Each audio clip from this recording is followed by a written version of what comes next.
लक्ष्मी माता, मैया जय लक्ष्मी माता।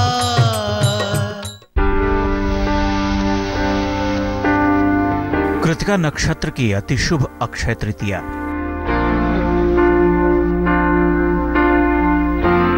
आठ ग्रहों ने बनाया तृतीया को खास। लक्ष्मी खोल देंगी धन का भंडार।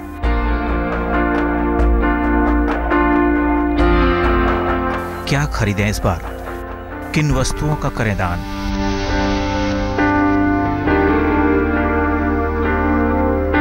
घर में बरसे धन छप्पर फाड़।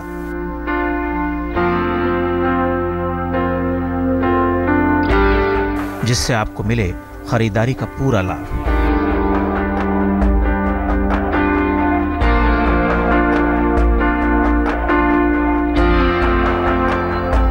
आ गया अक्षय तृतीया का पावन पर्व, जब सभी भक्तों के मन में केवल एक इच्छा होती है कि हम ईष्ट का नाम लेकर अपनी गृहस्थी के लिए कुछ जोड़ लें, कुछ खरीद लें, जिससे हमारे जीवन में लग जाए खुशियों का अंबार। वैशाख माह के शुक्ल पक्ष की तृतीया तिथि है, जिसे हम अक्षय तृतीया कहते हैं। साल की सबसे शुभ तिथियों में से एक, जब आप बिना मुहूर्त देखे कोई भी नया काम, कोई भी शुभ संस्कार बेहिचक कर सकते हैं। इस पर्व के आते ही लोगों के मन में सवाल उठता है, क्या खरीदें, क्या लेकर आएं जिसमें जीवन के हर क्षेत्र में सफलता मिले और घर में बरकत हो। और आपके इन्हीं सवालों का जवाब हम लेकर आए हैं। कौन सी वस्तु खरीदनी है, खरीदी गई वस्तु को घर में कहाँ रखना है, कैसे करनी है उसकी प्राण प्रतिष्ठा, और सबसे महत्वपूर्ण बात, किन वस्तुओं का पूजा से पहले करना है दान। इन सभी सवालों का जवाब जानने के लिए बने रहिए हमारे साथ। आज तक ब्यूरो। नमस्कार, आप देख रहे हैं आज तक। आपके साथ हूं मैं नेहा बाथम। अक्षय तृतीया यानी वो शुभ तिथि जब कोई भी काम बिना मुहूर्त देखे किया जा सकता है, और इस शुभ तिथि पर किए गए किसी भी काम में सफलता की पूरी गारंटी होती है। तो जाहिर सी बात है कि आप जानना चाहते होंगे कि क्या खरीदें अक्षय तृतीया पर इस बार, कैसे आपके घर में साल भर हो धन की बरसात, और कैसे आपको मिले भगवान विष्णु संग माँ लक्ष्मी का आशीर्वाद। चलिए जानते हैं।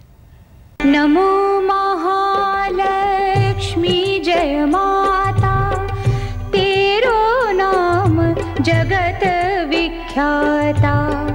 आदि शक्ति हो मात भवानी, पूजत सब नर मुनि ज्ञानी। वैशाख माह के शुक्ल पक्ष की तृतीया तिथि है अक्षय तृतीया। इस मुहूर्त के शुभ होने का अंदाजा इसी बात से लगाया जा सकता है कि इस दिन न केवल सतयुग बल्कि त्रेता युग की भी शुरुआत हुई थी। सतयुग चला आज के दिन, आज ही हुई त्रेता की शुरुआत।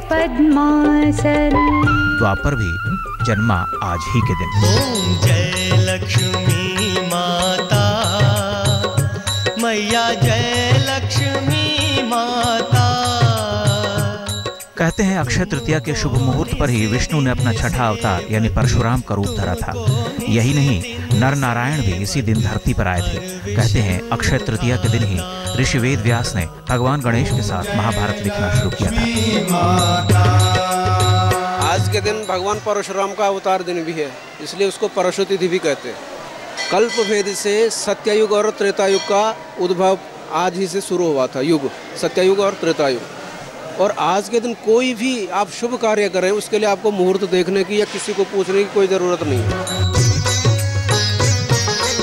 हिंदू मान्यताओं के मुताबिक अक्षय तृतीया को साल का सबसे शुभ दिन माना जाता है, जब किसी भी शुभ काम को करने के लिए मुहूर्त देखने की जरूरत नहीं पड़ती। अक्षय यानी जो कभी खत्म न हो, इसलिए भक्तों के मन में केवल एक इच्छा होती है कि ईष्ट का नाम लेकर अपनी गृहस्थी के लिए कुछ जोड़ लें, कुछ खरीद लें, जिससे उनके जीवन में लग जाए खुशियों का अंबार।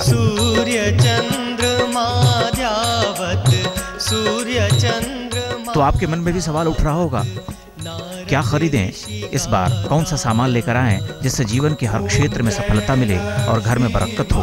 आपके इन्हीं सवालों का जवाब लेकर हम आए हैं। इस बार अक्षय तृतीया पर मेष और धनु राशि के जातक, जहां भूमि, पीली धातु के सामान की खरीदारी कर सकते हैं। वहीं वृषभ, कुंभ और मकर राशि के जातकों के लिए संपत्ति, चांदी और हीरा खरीदना फायदेमंद होगा। मिथुन, कन्या और तुला राशि के जातकों के लिए इलेक्ट्रॉनिक उपकरण, फर्नीचर इत्यादि खरीदने का शुभ समय है। तो वहीं कर्क, सिंह, वृश्चिक और मीन राशि के जातकों के लिए तांबे के बर्तन, सोने और जवाहरात की खरीदारी शुभ साबित होगी। लेकिन सभी राशि के जातकों को एक बात का ध्यान रखना होगा कि खरीदी गई कोई भी वस्तु घर लाकर पहले माँ लक्ष्मी के चरणों में अर्पित करें, जिससे साल भर आपके घर धन धान्य बना रहे।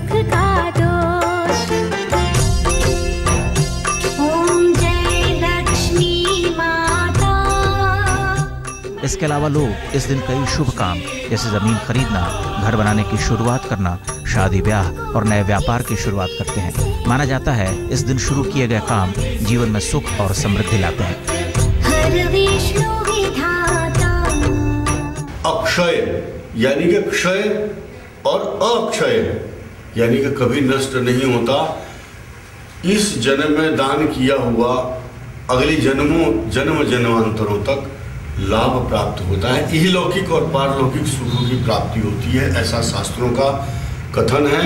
यही कारण है कि इस पर्व पर लोग स्वर्ण खरीदते हैं, चांदी खरीदते हैं, वस्त्र आदि आभूषण इसलिए खरीदते हैं कि वो लंबे समय तक, चिरकाल तक उसका सुख का उपभोग कर सके। अक्षय तृतीया के दिन पूजा पाठ और दान पुण्य का खास महत्व होता है। ऐसा माना जाता है कि इस दिन किया गया दान और पूजा पाठ कई गुना ज्यादा अच्छा फल देने वाला होता है।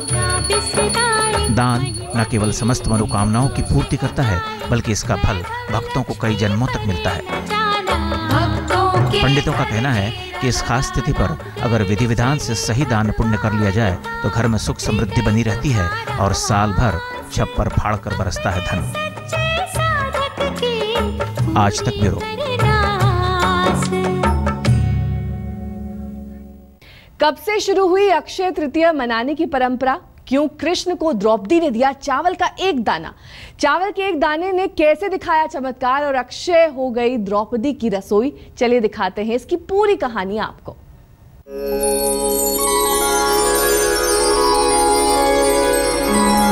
जब आए ऋषि दुर्वासा, नहीं था अन्न का दाना। द्रौपदी ने उठाया अक्षय पात्र, खिलाया कृष्ण को चावल का एक दाना। तब शुरू हुई अक्षय तृतीया।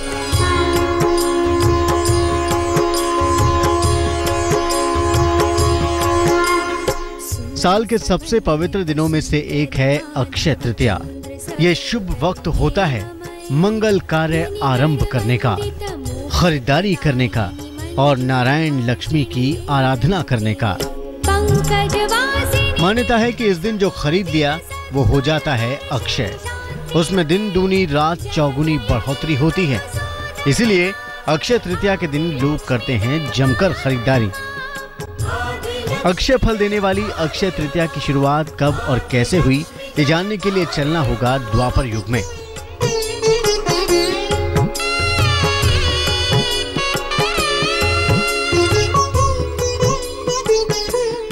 कहते हैं महाभारत काल में जब पांडव वनवास बिता रहे थे, तब दुर्योधन महल में राजसी सुख सुविधा भोग रहा था।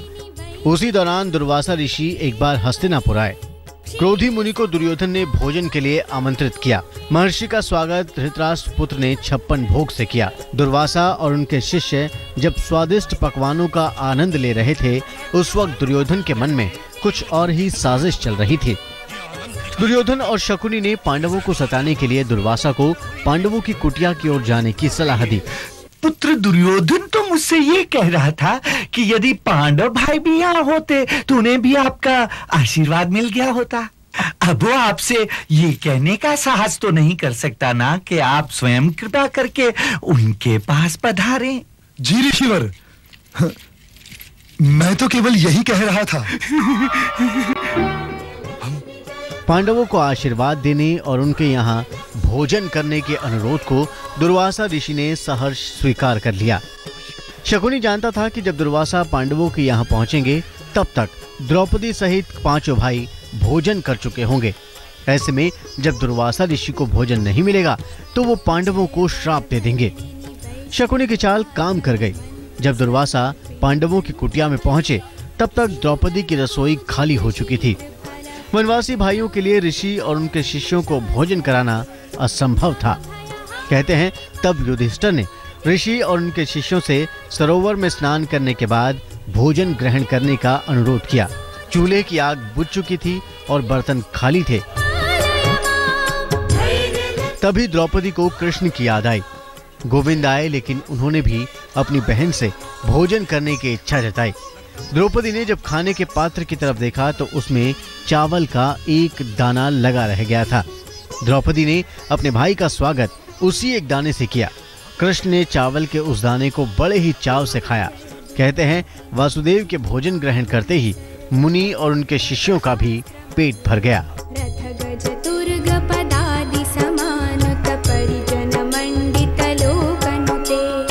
इस तरह तृप्त ऋषि बिना भोजन किए ही लौट गए। कहते हैं जिस पात्र से द्रौपदी ने गोविंद को अक्षत अर्पित किया था वो बर्तन अक्षय पात्र बन गया और उसके बाद से ही पांचाली की रसोई कभी खाली नहीं हुई। और उसी दिन से देश भर में अक्षय तृतीया मनाई जाने लगी। मान्यता है कि जिस तरह द्रौपदी का खाने का पात्र हमेशा भोजन से भरा रहता था, ठीक उसी तरह जो भी खरीदारी अक्षय तृतीया के दिन की जाती है उसमें दिन दूनी रात चौगुनी बढ़ोतरी होती रहती है। आज तक ब्यूरो। आज देश भर में शादियों की धूम है। दरअसल अक्षय तृतीया वो तिथि है जिस दिन किसी भी शुभ काम के लिए मुहूर्त देखने की जरूरत ही नहीं होती।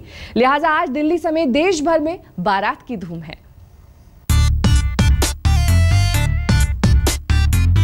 सज रहे हैं लड़के वाले,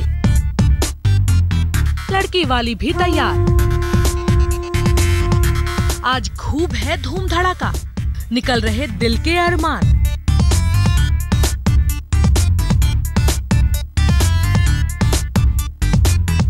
क्योंकि अक्षय तृतीया से शादियों के सीजन की शुरुआत जो हो गई है।